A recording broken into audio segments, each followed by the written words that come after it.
Hello and welcome to UK NBA. This is episode 7. I'm Peter Wells. And I'm Ryan Hillback, and you're watching part 1. And today we're going to be bringing you plenty of the latest news, all of that, and look at the standings and last week's results. So Ryan, you want to get cracking into the news? Well, I'm absolutely delighted to bring this first piece of news, not because I'm a Philadelphia fan myself, but I'm sure you guys who are Philly fans will be absolutely relieved that you finally won a game at the 18th time of asking. Yeah. You've avoided the record for the worst start in NBA history. It's one of our quiz questions as to who's got the worst start in the history. That's in part 4. But for now, how do you feel about that, Pete? It's absolutely brilliant, isn't it? Brilliant news for them, yeah. Just one away from going that 0-18 record. They did not want to go like that. They've won twice this week. We've seen an improvement in them in the last few weeks. We saw them come close against the Spurs at the beginning of the week, and they've got 2 wins this week, which is absolutely fantastic to see. One of them was against Minnesota. Yeah, that was the first one, yeah. And that's excellent to see, and should bring them a bit of confidence now. And we was going to have a feature this week, which was kind of spoiled us. Yeah, when are Philly going to win? We was actually talking the other day, Pete and I were, about having a feature about what can Philadelphia do to win a match, but we'll have spoiled that feature. They've shown us how it's done. We haven't had to tell them, which is great. Yeah, so I kind of blame them for, wrecking a part of our show. Ruining the feature. But anyway, still, fantastic news for Philly, and congratulations. Kevin Durant, he returned for OKC, but they still lost to the New Orleans. He couldn't halt the slide in that game.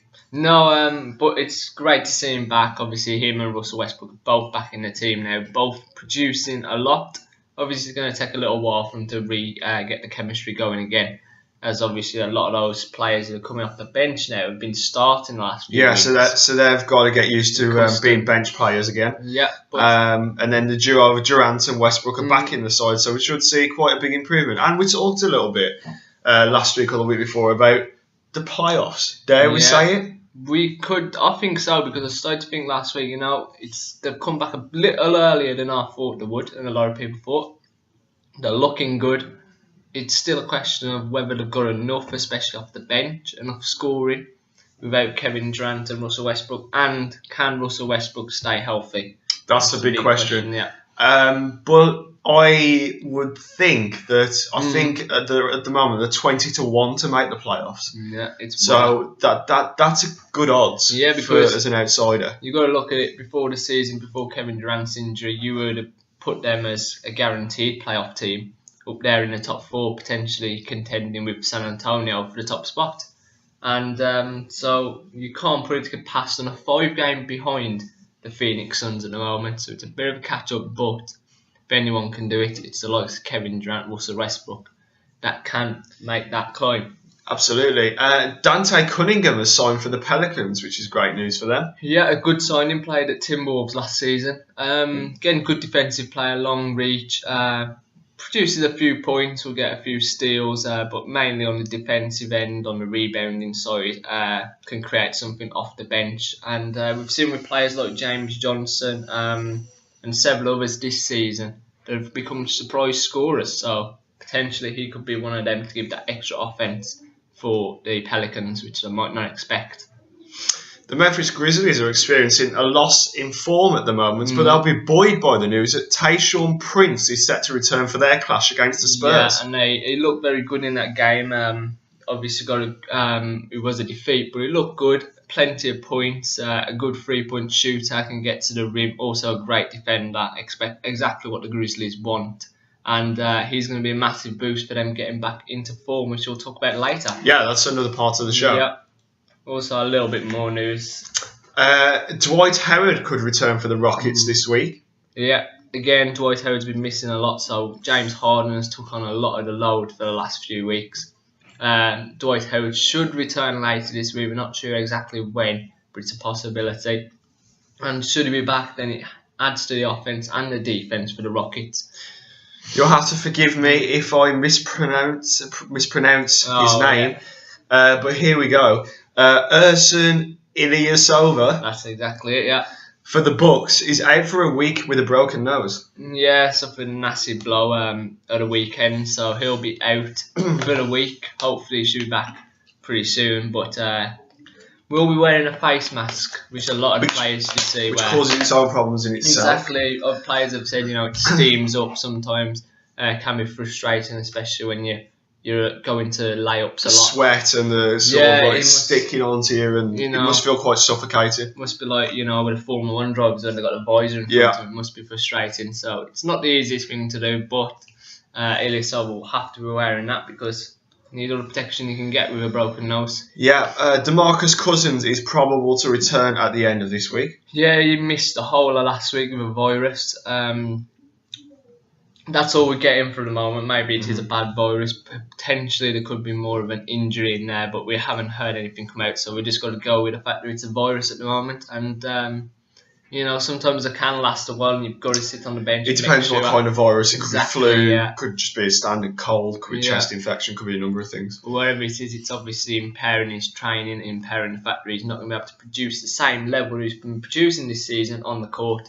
And but the Kings have been struggling a little bit. They have as of late, yeah. Yep.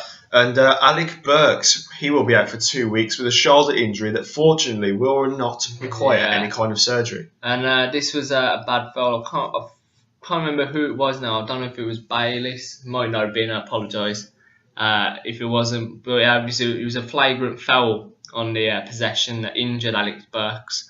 He come down on his shoulder quite nastily. And obviously that's put him out for a couple of weeks. Thankfully, no surgery. Yeah, so that's the positive news, really, because just a couple of weeks lay off and surgery would have been a lot longer. Yes, yeah. And then cracking on to some of the results from this week. And a good week for the Cavaliers. They were unbeaten this week. Come on. And moving up now in the Eastern Conference to where we expect them to be. Hawks, we'll talk about them later. 4-0 this week. An excellent week for them. Poor week for the Pistons, who have gone, I think, 11 games now. Yeah, they are struggling considerably, and it's hard to see where the next win's coming from. Yeah, it certainly is. Really tough for them because obviously a lot of expectations with the players they've got there, like Jennings, Smith, Monroe, Drummond, etc. So there's a lot of expectation. They've dropped down 12 defeats now in a row, and it's not looking good for them. A classic happened in Chicago last week. Yeah. 132-129, the Mavericks won in Chicago. Double overtime game. Monte Ellis with three free throws right at the end of regulation to level it up. I recommend watching it if you haven't seen it yet, because it was absolutely epic. Yeah, watch the highlights wherever you can get watching that, because then Derrick Rose with a bank shot on a one-handed three-pointer. It was phenomenal. Had to applaud it. Yeah, and then in the end it was Monte Ellis again with another three-pointer in overtime to win the game for the Mavericks, 132-129. You won't see that scoreline much this season. Tremendous wins for the likes of Suns, who have got back onto track after a little bit of a slip-up the last few weeks. Warriors have been excellent again. They're currently unbeaten in 12 games. Yeah, so they're doing really well at the moment. Matching their all-time record. Good win for the Raptors without DeRozan. Lowry really picking up the slack. And taking you through Wednesday, the Bulls beat the Charlotte Hornets by 102-95. The Lakers suffered defeat against the Washington Wizards, by 111-95. The Pistons, we were talking about their poor run of form. It was a narrow defeat against the Boston Celtics, 109-102. For San Antonio Spurs, they lost out by 2 points to the Brooklyn Nets, 95-93. It was a defeat for Miami. It's been a terrible week for Miami, and I'm sure you're not too pleased about that. The Atlanta Hawks won 112-102. The Memphis Grizzlies, we mentioned earlier, they're suffering a loss in form. They were beaten by the Rockets by 105-96. The Dallas Mavericks won by 2 points against the Milwaukee Bucks. The score was 107-105.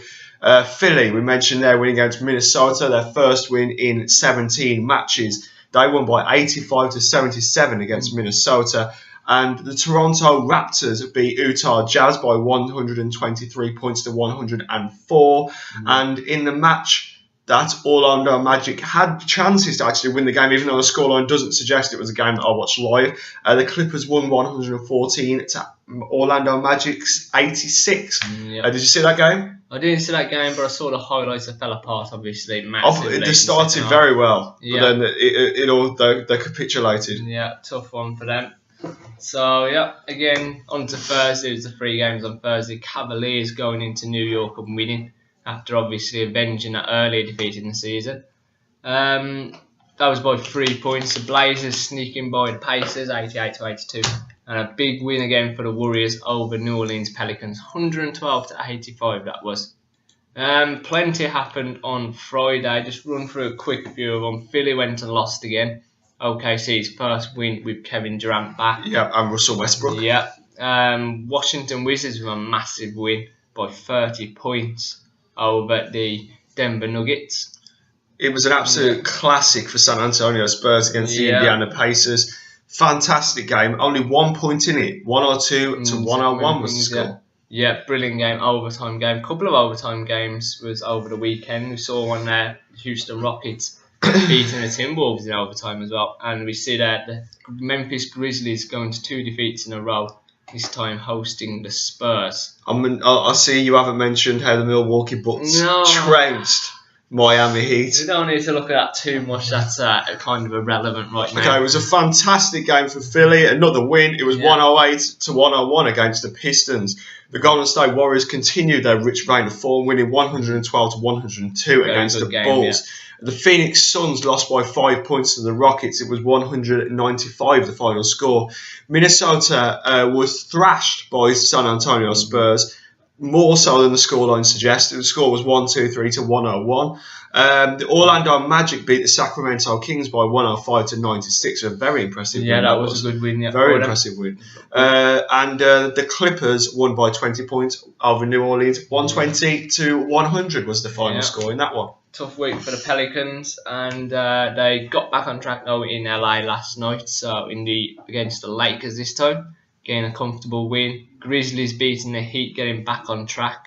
Not quite back on track because the Miami Heat have been so poor just lately, even with Dwayne Wade back.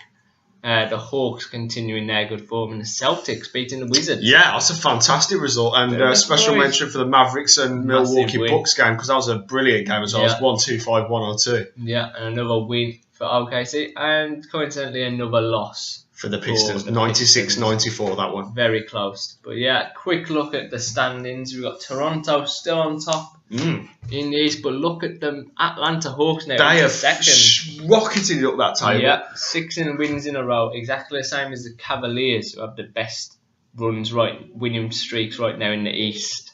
Looking further down, the Wizards have dropped down a place. The Bulls are in 5th. The Bucks in 6th place still, right up there. Miami Heat in 7th, a massive, difficult week for them. It was a massive drop from where they were earlier. Well, I'm sure probably we might do a feature on Miami Heat next week, because it'd be interesting to get Pete's views on why his team are not as good as the Cavaliers at the minute. Getting prepared for that Boxing Day match. Christmas Day match, sorry. It's Cavaliers Heat, so I can't wait for that one. I'll wait for that, yeah. Sure.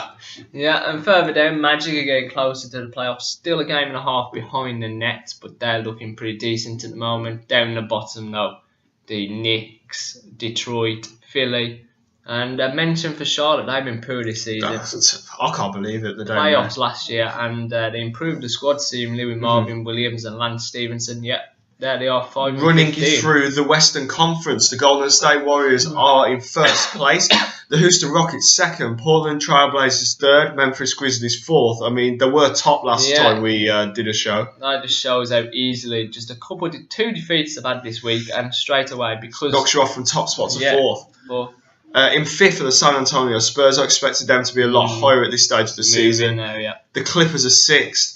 The Mavericks are 7th. In 8th is the Phoenix Suns. Sacramento Kings 9th. 10 New Orleans. 10 New Orleans. 11 Denver Nuggets. 12 OKC. We mentioned earlier. It's a bit of a task to get into the playoffs. Utah Jazz are next. The Lakers have lifted themselves off the top spot, and they've been replaced by Minnesota in an unenviable position. Yeah, so a few losing runs at the bottom. There are plenty of winning streaks near the top. So that's it for our look at last week and all the news. So join us for part 2 in just a second.